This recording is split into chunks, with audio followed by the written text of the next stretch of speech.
The Xylothian High Council had ruled the Andromeda sector for 17,000 cycles. Their crystalline spires reached toward the violet sky of Xylos Prime, monuments to an empire that had conquered 400 worlds without ever losing a single battle. They had perfected warfare into an art form, their military doctrine studied across a dozen galaxies as the pinnacle of strategic evolution. On the day history ended, Ambassador Kareth stood before the council chambers, his translucent form shimmering with barely contained fury. "A single ship," he said, his voice resonating through the chamber like breaking glass. "One human vessel. They destroyed our entire 7th Fleet." The Grand Arbiter, her form pulsing with ancient authority, regarded him with what might have been amusement in a lesser species. "Impossible. The 7th Fleet comprised 2,000 warships. Our records indicate humans are a primitive species. They only achieved faster-than-light travel 3 centuries ago." "Your records are outdated," Kareth replied. "By approximately 3 centuries." The chamber fell silent.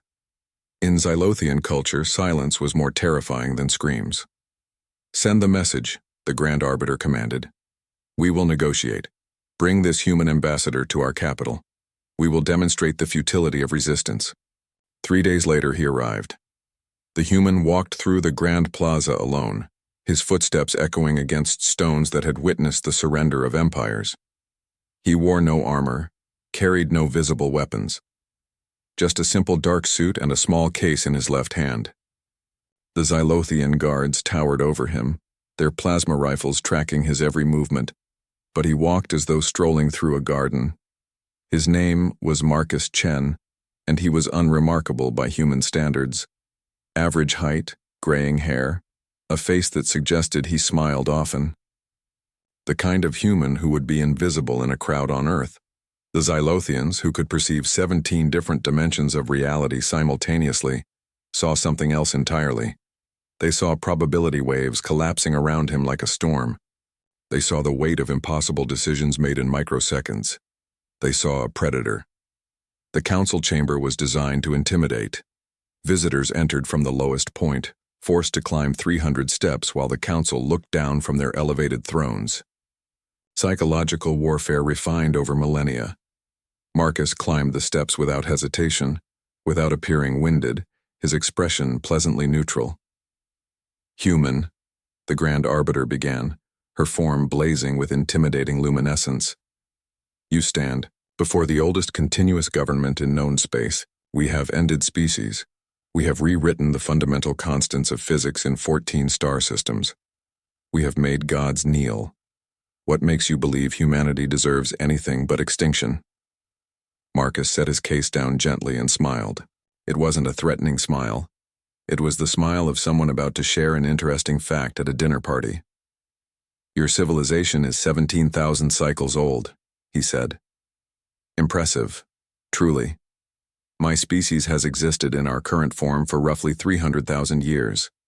For 99% of that time we lived in caves, hunted with sticks, and died from infected teeth." He opened his case. The Xylothian guards tensed, but he only withdrew a small holographic projector. "We spent 300,000 years perfecting one skill above all others," Marcus continued. "Not art, not philosophy, not even warfare, though we got distressingly good at that too." He activated the projector. Images filled the chamber, humans running across endless savannas, humans tracking wounded prey for days, humans refusing to give up. "Persistence," he said softly. "We are the species that turned stubbornness into an evolutionary advantage. We tracked prey until they collapsed from exhaustion. We outlasted ice ages. We survived supervolcanic eruptions that should have ended us. We looked at the atom and split it. We looked at diseases that killed millions and hunted them to extinction. We looked at our own planet and decided it wasn't enough. We're not the strongest species. We're not the smartest. We're the ones who simply refuse to stop." The Grand Arbiter's form flickered. "This changes nothing. We have the superior military. We have technology you cannot." "You destroyed our colony on Kepler 442b, Marcus interrupted. His voice remained calm, but something changed in the chamber. The temperature seemed to drop. That colony had 4 million humans. My daughter was one of them. She was 7 years old. Her name was Sophie, and she loved butterflies. He advanced a slide. The image showed a human child's drawing of a butterfly, crude and beautiful. "Here's what's going to happen," Marcus said. "You're going to surrender, unconditionally. You're going to dismantle your military. You're going to open your borders. You're going to submit to human governance." The council erupted in what might have been laughter in species capable of such displays. The Grand Arbiter's form blazed brighter. "And if we refuse?" Marcus closed the projector. His smile never wavered. "Then we'll do what we've done to every other threat we've ever faced. We'll study you. We'll learn everything about you. Your biology, your culture, your technology, your fears. And then one day, maybe next year, maybe in a century, maybe in 1,000 years, we'll end you so thoroughly that future civilizations will study your extinction as a cautionary tale. You cannot defeat us with one species," the Grand Arbiter declared. "One species?" Marcus tilted his head. "Your intelligence is worse than I thought. We didn't come alone. We never come alone. We made alliances with 17 other species you've oppressed. We shared our technology. We taught them our tactics. We explained that strength isn't about being the biggest predator. It's about being the one that never stops hunting." He picked up his case. "You have 48 Earth hours to decide. Surrender, or learn why every predator on our homeworld learned to fear the hairless apes who refused to stay in their place." Marcus turned and walked toward the exit. Every guard in the chamber aimed their weapons at his back. The Grand Arbiter raised one crystalline appendage, ready to give the order to fire. She lowered it, not out of mercy, not out of respect, out of recognition. She had lived 17,000 cycles by understanding when she faced something unprecedented. The human wasn't bluffing. Worse, he wasn't threatening. He was stating facts with the casual certainty of someone describing weather patterns.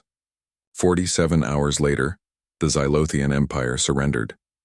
Marcus Chen returned to his ship, updated his mission log, and scheduled a call with his surviving family. His daughter's butterfly drawing remained as his screen background. Humanity had won another war not through superior firepower, but through the one trait they had refined across 300,000 years of survival. They simply refused to let history end on anyone's terms but their own. The Xylothians would later tell their descendants about the day a single human walked into their capital carrying nothing but a briefcase and a memory of a murdered child. They would explain how empires end, not with explosions, but with the quiet certainty of a species that had spent eons learning that the only unforgivable sin was giving up. History didn't end that day because humanity won. It ended because everyone finally understood what it meant when humans decided to start hunting.